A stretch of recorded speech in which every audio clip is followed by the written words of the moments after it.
Good afternoon. How are you? It's Tuesday, and you know what that means? It's Torah Tuesday, and that is a good thing. So, glad to see you all today. I hope everybody had a great holiday. And we're going to talk about Vayigash. Okay? Now let's do a little backstory before we get into the actual parsha. Okay? Last week, our last parsha is where there's a great famine in the land, and Jacob sends his sons to Egypt to ask for help, which is what you usually do back in the day, okay? Because Egypt was the powerhouse and they had all the reserves. Well, they go to talk to the governor, Pharaoh's governor in charge of the grain. Well, it happens to be Joseph. So, here's the brothers who tried to kill him, sold him into slavery, told Jacob what? That Joseph is dead and was eaten by a wild beast. So now they're in Egypt, and Joseph sends him back to Jacob, but plants a silver goblet inside Benjamin's pack, the youngest. And of course, on the way out, they're busted for theft, and they have to come back. And of course, the Egyptians want to arrest all of them. But Joseph says, wait, let's make a deal. Okay, I'll tell you what. Benjamin stays here with me as my servant, and the rest of you can go back home. So what happens? Now this is interesting. Judah, the oldest, Judah. Our father will die if we return without his youngest son. For our father, Jacob said, one son is already gone from me, torn apart by a wild beast, and I have not seen him since. If you take Benjamin also, and he does not return, I will surely die. So I promise to bring Benjamin back safely. Therefore, keep me as your servant, but let Benjamin return to his father. So Judah, in other words, asked for a swap. Okay, I'll be your servant. Let Benjamin go home to Jacob, his father. And how about that? Well, to that, Joseph starts blubbering and sobbing, and he comes clean. He says, my brothers, I'm Joseph. Yeah, I'm the guy you left to die and sold to slavery. I am Joseph. Okay? So there's a lot of hugging, there's a lot of crying, and the brothers were terrified, especially Judah, because, it was his idea. And they're like, okay, really? Okay. So he sends them all back. Okay. Go get your father.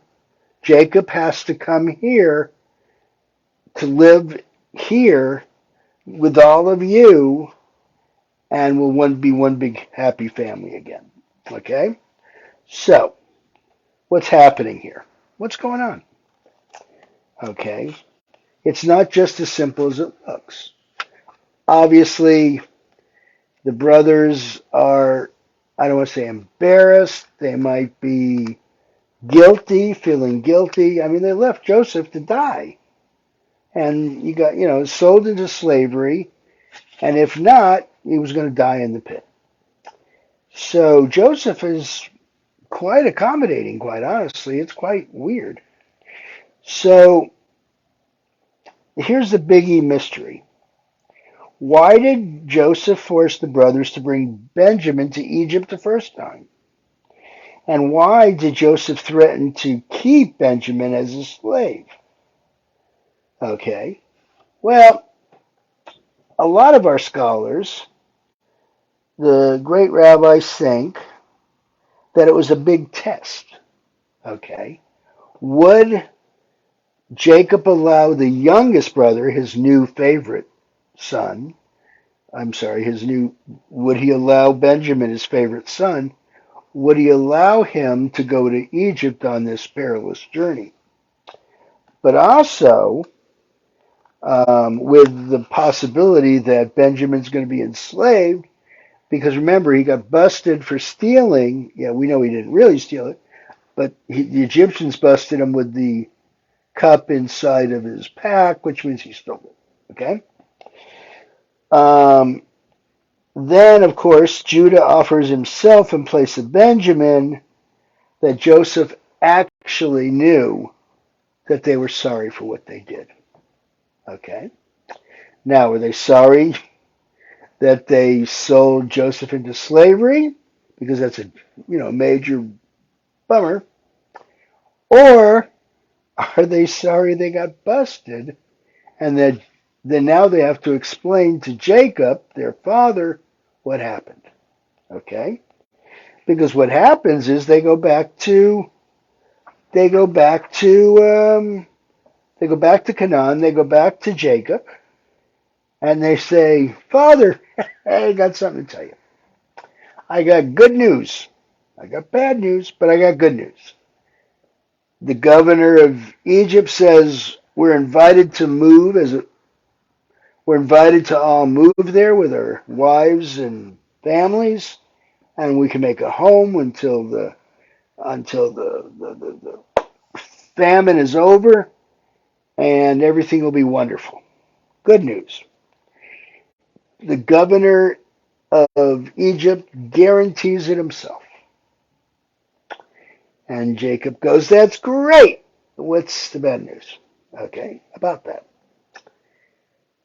Remember when we told you that, yeah. So let's tell you with the good news. Bad news and good news, right? Well, it seems that Joseph is alive. And not only is he alive, but he's the governor of Egypt. And Jacob's reaction is, no. That is total BS. Okay? Because you told me that Joseph got eaten by a wild pack of animals. So I've already mourned him. I've already done, I've already mourned him. I've already let go. My son is dead. And they go, well, actually, he's not. We kind of lied.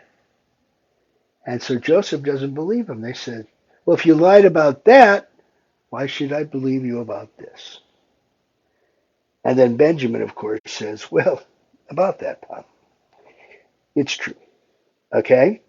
So, Jacob and everybody heads out to Egypt. Okay? Where they end up living the rest of their lives. And so but I thought that was interesting. What do I want to say about that? What are we taught? Right? What's the big lesson coming out of this, right? Don't lie. That's the lesson. Because when you lie, what this teaches us is that lying is a bad choice. When the brothers told Jacob that his son Joseph had been eaten by a wild beast, well, they were lying, but Jacob believed them. Now, when they told Jacob that his son Joseph was still alive, and he's the governor of Egypt, Jacob goes, I don't believe you. It's always this way, the rabbis teach, right? When liars tell the truth, no one believes them. Look at their track record. Why would you believe them now? So that's the big takeaway from this story. Okay? The other takeaway is no matter what happens in life, forgiveness is an amazing thing. Because Joseph, it says, was absolutely free now. He's been holding this burden, this grudge, for all this time against his brothers, and now he is free of this grudge. He's free of the guilt. Well, not really guilt. He's free of holding a grudge against his family because of what they did to him earlier. And only because of what happened to him, he rose up and he became governor of Egypt. But that doesn't forgive that lying is bad. You don't lie. You don't not lie because you'll get caught. You don't lie because it's wrong. It's just a wrong thing to do. So, I hope you learned something. I hope you enjoyed yourself. Okay. Oh, there's a comment going over there. Hello. Um, next week. Oh, I hope you're over your. If you're like me, you ate way too many jelly donuts this last week. I hope your cholesterol goes down. And I hope you enjoyed your holiday. And I hope you enjoy your secular New Year's, which is coming up pretty soon. It's like Saturday. Saturday night after Shabbos. Well, it always is after Shabbos. So, I will see you here next week on Tuesday for Torah Tuesday. Have a wonderful week. Thanks for watching.